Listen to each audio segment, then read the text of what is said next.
Dès que vous commencez à manifester une critique, vous êtes la personne à abattre et à écarter d'office.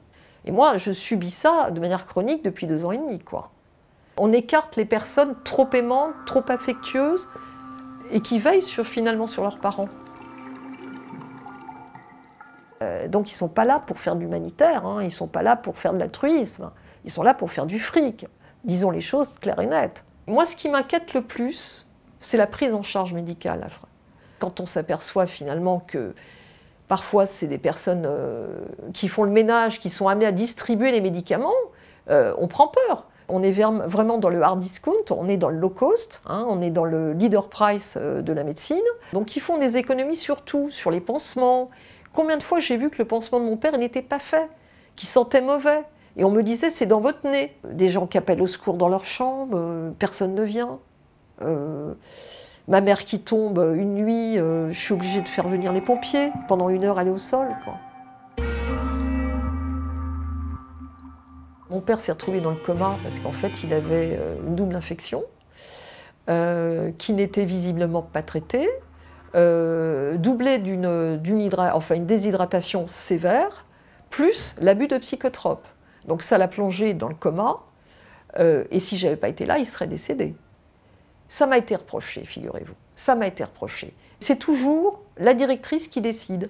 Quand j'ai voulu appeler SOS Médecins, elle a refusé. Elle m'a dit, c'est moi qui prends les décisions. Voilà. Une fois j'ai appelé le SAMU, ils n'ont pas pu rentrer. La directrice, qui n'est pas médecin, prend l'initiative de ne pas donner d'antibiotiques alors qu'ils sont nécessaires et que ça peut tourner très très vite en pneumonie gravissime, mortelle, ou une infection urinaire qui n'est pas traitée. On attend qu'il y ait de la fièvre, mais on attend quoi? On attend qu'il y ait une pyélonéphrite et que la personne finalement termine en réanimation, et souvent elle est refusée à cet âge-là en plus. On m'a refusé absolument toute information médicale, même banale. Même banale. Une infection urinaire, une infection pulmonaire, un escar, j'ai pas le droit de savoir. On n'a pas le droit de me répondre. Ils ont comme consigne de ne pas me parler. C'est redoutable, je veux dire, c'est la loi du silence, quoi.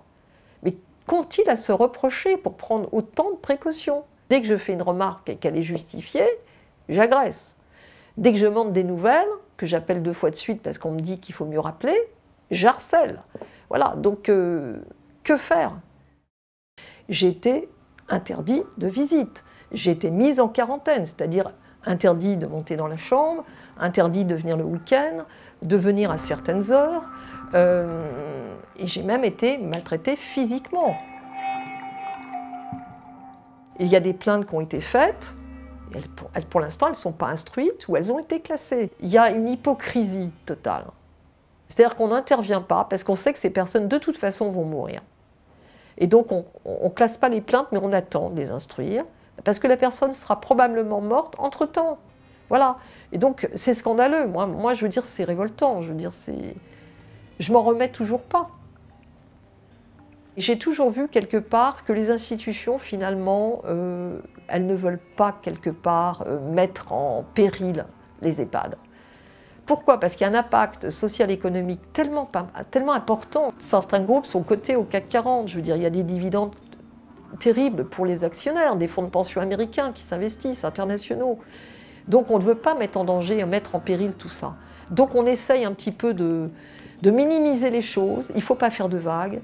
Pour moi, c'est l'euthanasie déguisée, quoi. C'est un génocide silencieux, quelque part, parce que les contraintes économiques et la rentabilité veut que les personnes âgées deviennent inutiles. Et donc il faut gérer au mieux. Et gérer au mieux, c'est parfois au minima.